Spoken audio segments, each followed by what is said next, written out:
Blok imtahanda istifadə olunmuş belə bir suala baxaq. Deməli, hasil sıfıra bərabərdir. Bilməliyik ki, hasil o zaman sıfıra bərabər olur ki, vuruqlarından heç olmasa bir dənəsi sıfıra bərabər olsun. Yəni, burada 121 çıxılsın x kvadratı bərabər olmalıdır sıfıra.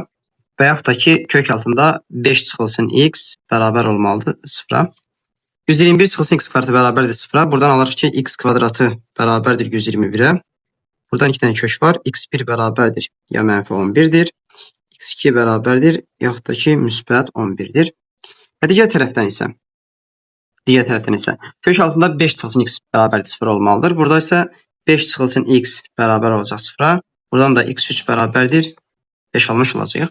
Ancaq burada müsbət 11 tənliyi ödəməyəcək. Çünki müsbət 11-i yerinə qoysaq, kök altında 5 çıxılsın x ifadəsi mənfi olacaq. Kök altında mənfi ola bilməz. O zaman bu ödəmir şərti. Ancaq mənfi 11-dən 5 ödəyəcək.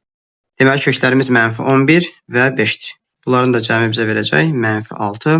Doğru cavab kimi C variantı olacaqdır.